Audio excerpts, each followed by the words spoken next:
my name is Jonathan, and Happy New Year. And in today's video, I want to put together the Kreg ACS. And for some of you that do not know what the ACS is, it's the adaptive cutting system that Kreg has, the project table. Now, it's supposed to allow you to rip down 8-foot sheets of plywood, much simpler with a 90-degree angle. Now, you can marry the track and the track saw to it, and that's what I'll be doing today, including calibrating the measuring tapes that come with it. Now, I've gone online and on the web, and I've noticed that there really isn't any video out there and more detailed purpose when it came to installing and assembling this table. So I want to do that today for you guys. If you guys consider buying this table in the future, then you'll have a more detailed explanation of how to put it together. Now, let me let you guys know, I am not sponsored by Kreg. This came out of my pocket just to make my life a lot simpler. All right, so the second portion of this, guys, is the kickstand assembly with the axle support, the wheels, and the 2 flange locking nuts that go inside. Now, I did do this off camera just because it was a little bit of a pain. You want to use something like an adjustable wrench or a locking wrench to support the center here rod in order to tighten these down, because then they will spin on you guys. And as you can see, try to get that as close as I can so you can see the locking nut. And it's on both sides. You'll go ahead and tighten those down and then move on to the next item. The next 2 items are the legs for the table. And they do have some levelers. So all you'll do is screw them into the actual port or the actual hole where they thread in. The legs are already built for you. I'm sorry about the noise, guys. But the legs are already built for you with the handles, so when you put that away. And then they do have a trigger here on the side for you to go ahead and bring it down. All right, so in this portion of the video, you're gonna place your ACS project table upside down. But before you do that, you get these U-brackets or brackets that you will place underneath the table. They have inserts on both ends, and that's what's gonna lock your legs into the table themselves. It comes with 28 locking nuts, and so you need to put these underneath first before you start adding all the legs to it. And so we'll go start to add the legs. You'll have the locking nuts, and then you have more brackets that you'll place on top of the legs themselves on the round parts to secure it to the tape. So we've gotten this far into the build. Another item you're gonna need is these 2 retainers, a ratchet with a 10mm socket if you don't want to use the tool. And as I mentioned, some of these U brackets here. And so we'll fasten all this stuff down. I will fast forward through the video, but I'll continue to explain myself so that it makes it simpler for you guys to build this table. So a lot of this is a lot of rinse and repeat. As I mentioned, you can use the tool or you can use the socket. Just to make it a lot simpler too, I've noticed that if you lift the leg, it is on a swivel here. Just makes it easier to get in there and tighten it down.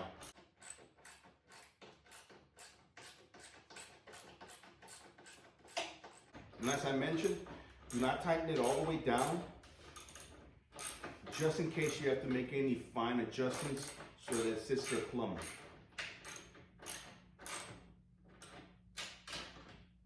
We'll go ahead and tighten.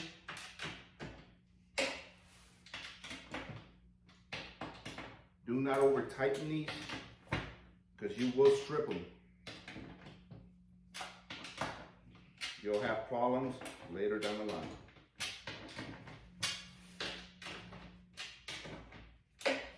Making them a little bit of hand tight. I'm going to go ahead and set this down.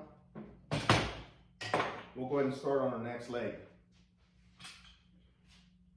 This one is the one with the handles. And as I mentioned, it does have brackets, guys. You'll want to adjust these brackets downward. That way they can go ahead and sit inside the table flush with the screws, guys. Remember, those brackets need to sit flat to the bottom side of this table. And And in this particular reason, we'll go ahead and lift this so I can get this leg inside.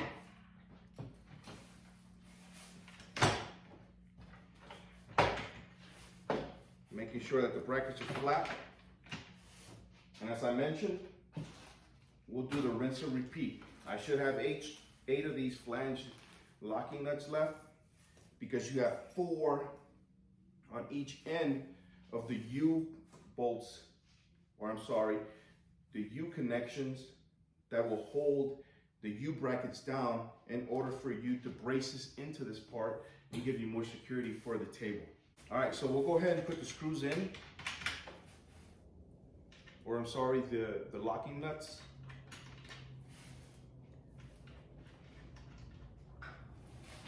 It is a lot easier to lift the legs up and go ahead and attach it. They do place in an awkward position where they do meet, and so it makes it a little bit more difficult to get in there.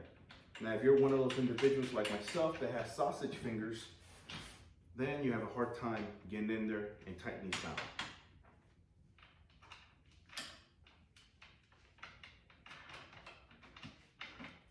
So like I said, we'll go ahead, I'll use the tool this time around.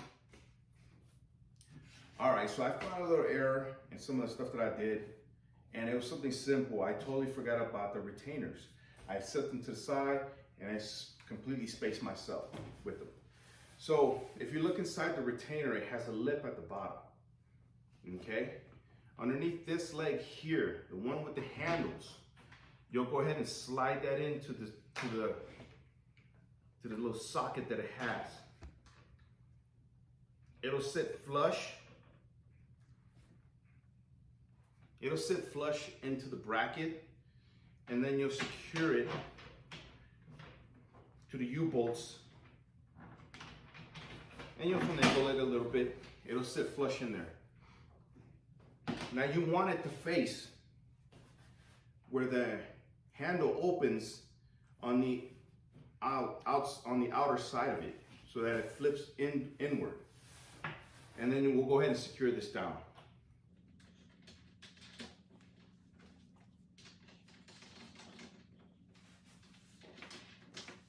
I found it easier to secure these retainers when you leave it open, or you can leave it closed.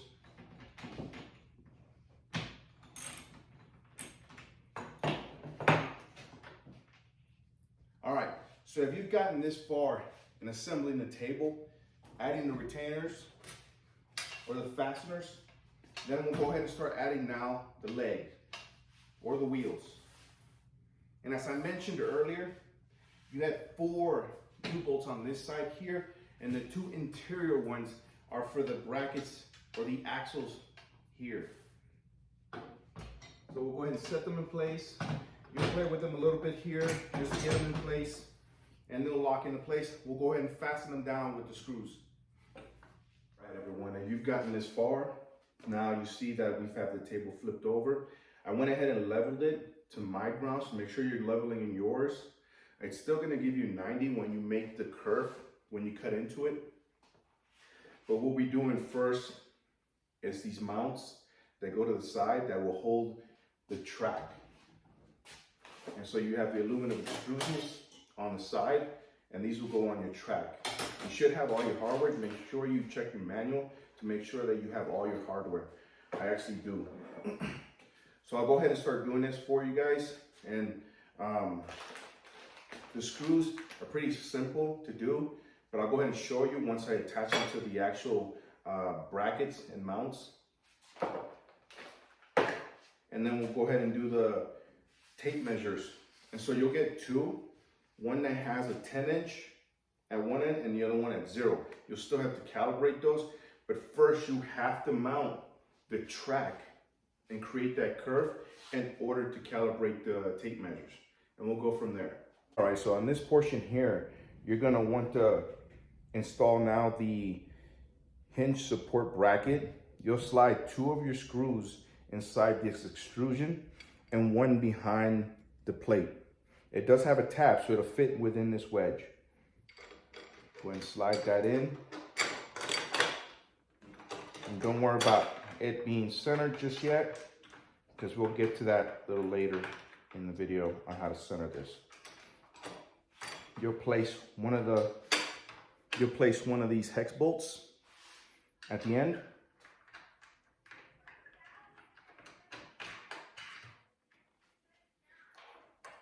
And one of these hinge bracket supports at the end. And then you'll go ahead and place another hex bolt on there. And not to make it tight, we'll go ahead and move on. All right, as I mentioned, you'll go to the other side and rinse and repeat the same process. Get 2 of the bolts inside the extrusion, fit the tab in the slot that it's required for it, and make sure you have a screw in at the back. We'll go ahead and put one of these hex bolts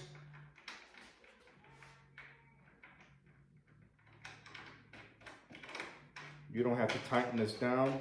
It'll just hold it in place. And then we have the bracket, the hinge bracket support. Make sure that the wings are facing inward. And go ahead and support that with another hex bolt. And now we'll move on to the track. Okay, so we're ready to install the track onto the project table. So with the cord manager to my right,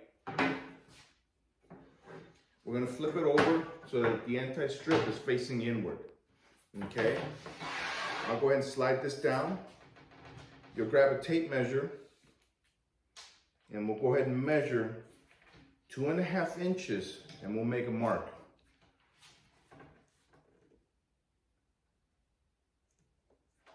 So 2.5 inches or 65 millimeters. And I'll go ahead and make the same mark on the other side.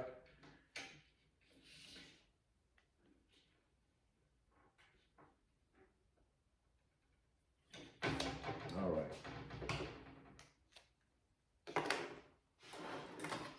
With the hinge, you'll have the knuckles facing upward, and then you'll have a bolt and the extrusion at the bottom. Hopefully you can see that. I'll go ahead and bring it in a little closer. And that's what will slide in on the track.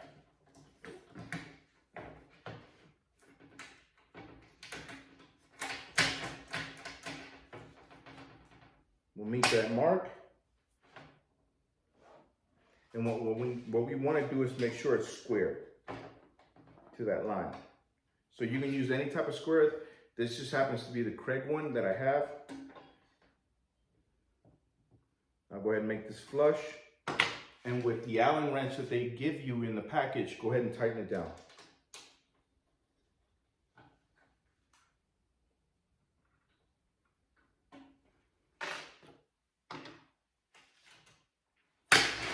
Go ahead and flip that over.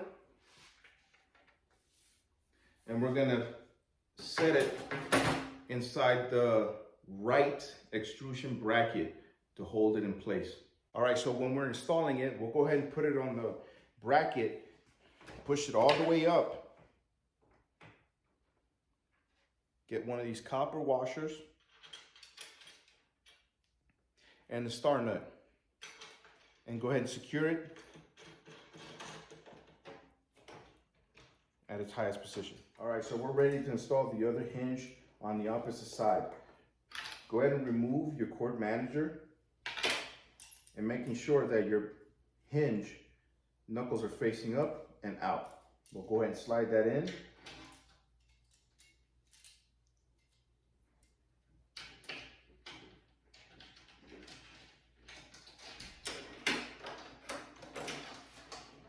And place it on the highest position. You'll get one bronze washer and your star nut or knob.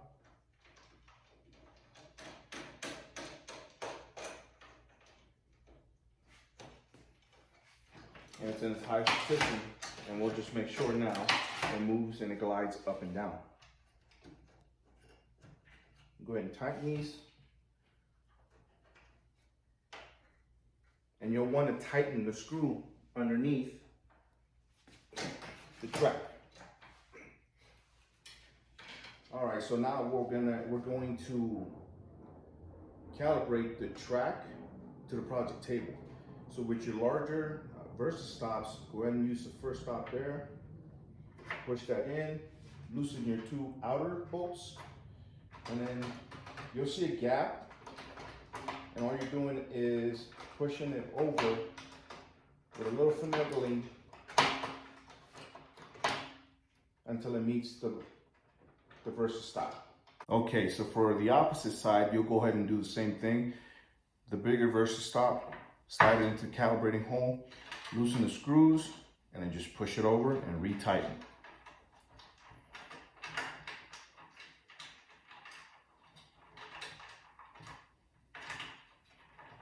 All right. So now we just need to draw or cut the kerf into the table. And we'll do that with the track saw. All right, so a couple things before we make this cut. You want to put 3/4 inch sheet of plywood underneath. You want to set your track saw to 1 inch. So to cut the 3/4 inch and a 1/4 inch into the table, and that'll create your kerf and your mark. Once we've created that kerf, now we can do the tape measures on the end of the project table, okay?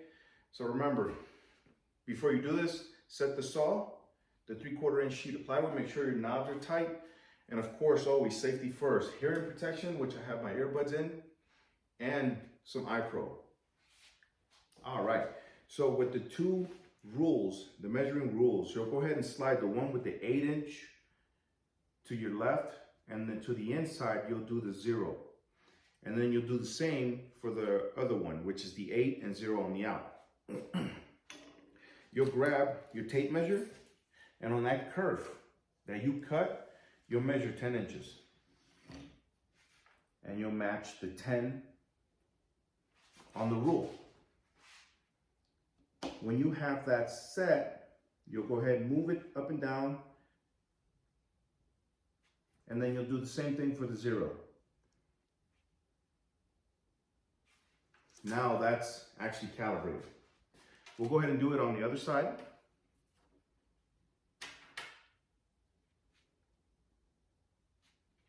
And then we'll do the 0 also.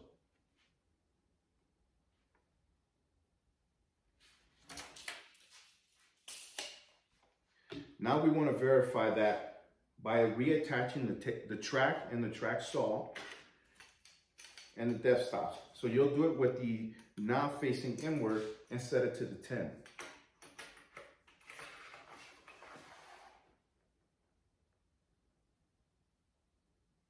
And we want to lock it down.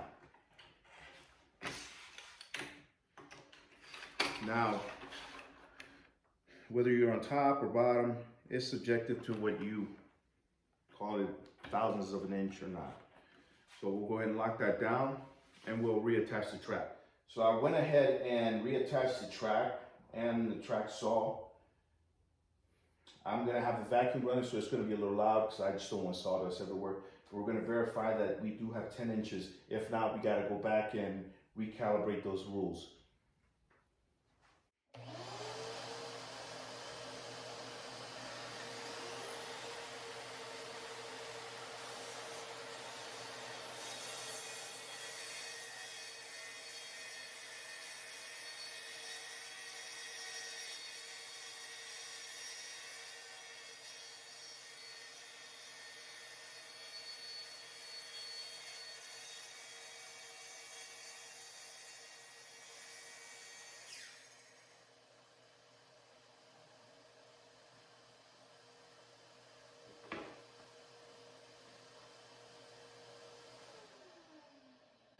All right, so went ahead and made that cut. And we go, guys. You guys can see that, 10 inches. So this was calibrated correctly. So if you have any other issues, just go back to the rules and we'll figure that out. So the last thing we need to do now is the miter.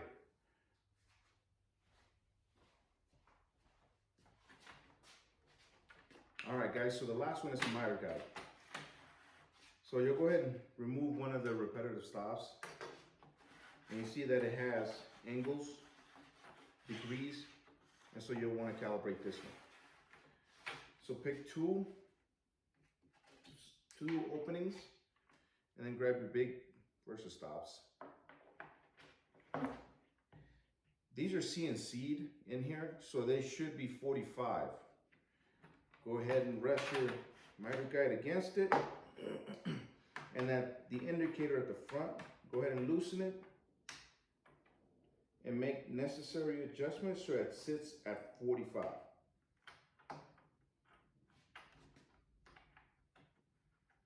All right, we can honestly remove these. And now you should be calibrated. So any angle you move to should be true. There's one more item, and then it's this knob, you'll see. This knob here goes with this gauge here. So for example, if you're using longer sheets, more than 32 inches, 29 inches, you'll slide this in. This goes in through the extrusion at the bottom. You can just add it to it, and then it'll lock in place. And so now you've built your table, you have everything calibrated, and you start breaking some stuff down. I will be doing a series of videos, and this will be a laundry room build. It'll be cabinets, a butcher style top, and we'll possibly adding some shiplap against the walls. So I'm going to be using the Kreg project table on all that build, and I'll show you guys as I go along with that video.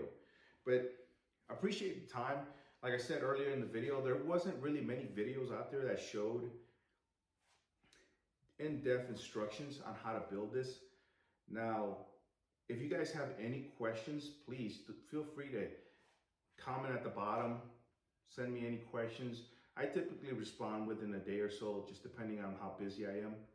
But if you see anything or anything wrong that I did, just let me know. That's not a problem.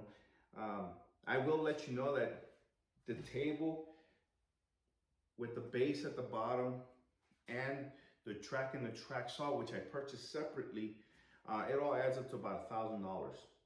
You could look at the MFT, which is the Festool, the more expensive. Just the table alone is it's like $700-800.